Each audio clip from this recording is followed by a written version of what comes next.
হঠাৎ পাঁচতলা বিল্ডিং এর উপর উঠে যায় এক যুবক। ঘটনা সোনামুড়া ব্রিজ চৌমুহনী গোমতী নদীর পাশে। বিল্ডিং এ উঠে সে কার্নিশের উপর মারাত্মকভাবে দাঁড়িয়ে পড়ে। স্থানীয় কিছু লোকজনের নজরে পড়ে যায় সে। লোকজন ভিড় করে বিল্ডিং এর নিচে। তাকে সেখান থেকে নেমে আসার জন্য বলা হলে সে কারো কথা শুনতে রাজি ছিল না। স্থানীয়রাই খবর দেয় দমকল বিভাগে। কিছুক্ষণের মধ্যে ঘটনাস্থলে পৌঁছে যায় দমকল কর্মীরা। অনেক প্রচেষ্টার পর তাকে উপর থেকে নিচে নামিয়ে আনে দমকল কর্মীরা।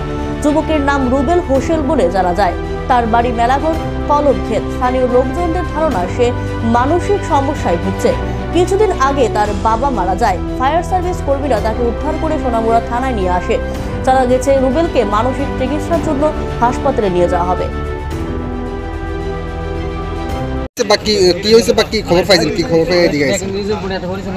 আমরা ইমার্জেন্সি মোবাইলে ফোন গেছে সোনামুড়া বিল্লাল মিয়ার বিল্ডিং এর উপর একটা লোক আটকে পড়ে আছে। তখন আমরা সঙ্গে সঙ্গেই তাকে রেস্কিউ করার আমরা দৌড়ে আছি। এসে এদিকে আমরা অনেক লোক জমা করছি। খুবই ভয়ানক। এই প্রথম দ্বিতীয় নাম্বার প্রথম 3 নম্বরে গিয়েছে আটকে হেরে খুব ভাইটাল দিয়েছে। আমরা রাখছি এখানে।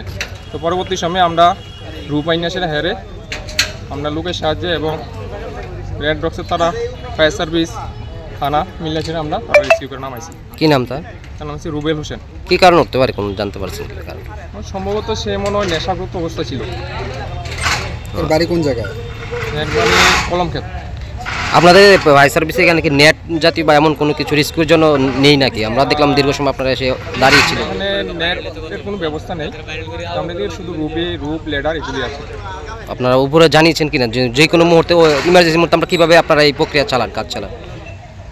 এখন আমরা স্যারের সঙ্গে কথা বলবো। তার সঙ্গে কথা বলে আমরা উপর লেভেলে আমরা আলোচনা করবো। আমাদের নেটের ব্যবস্থা করা হয় ইমার্জেন্সি দরকার।